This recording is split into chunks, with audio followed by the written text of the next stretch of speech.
Hi everybody, welcome to the Astrology chat for September 8th, 2023.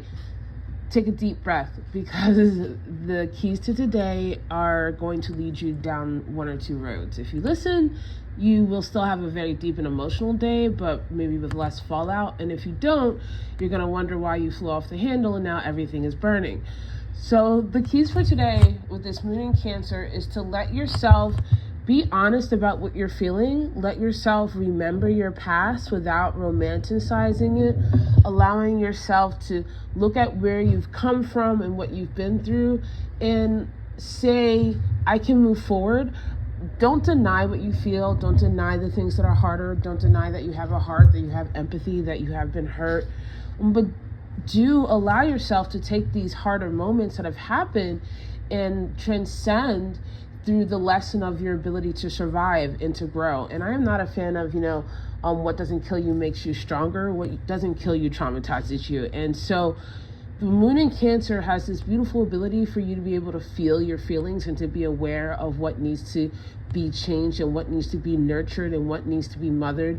So this is a beautiful energy with the moon in Cancer to pay attention to your inner child, to pay attention to your inner teen, to do shadow work, to listen to yourself, to work on your empathy and your self-compassion, especially if you are focusing on doing that with healthy boundaries, especially with other people.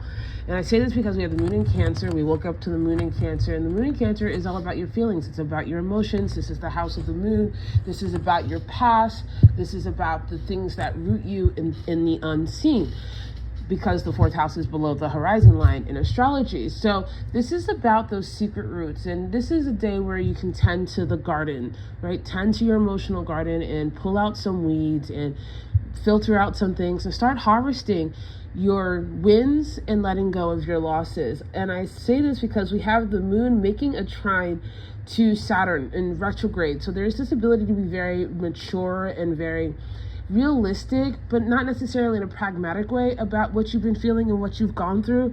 When the moon is trining Saturn, there is this ability to really see yourself in longevity and not get so focused on the past, but but really allow yourself to build to the future, because Saturn is all about the legacy, right? Saturn isn't just about what you've done, but it's how you're doing it, why you're doing it, and where it's carrying you in the future.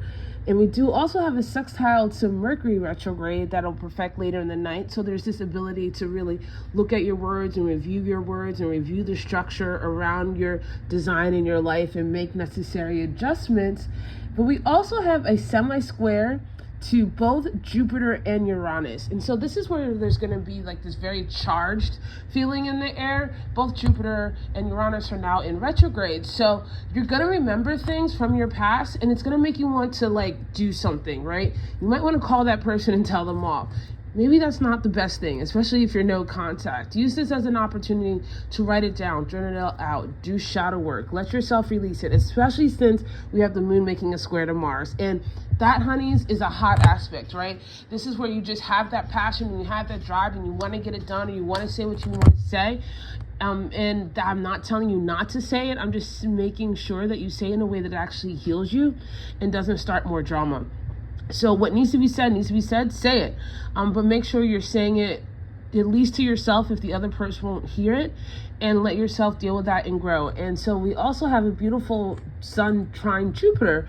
And so this is a really beautiful day. There are opportunities to connect. There's opportunities to express yourself. There's opportunities to transcend and transmute. But you're going to have to go through the hard part. So don't be afraid of your emotions, but also don't be controlled by them. I love you guys so much, and I'll see you tomorrow.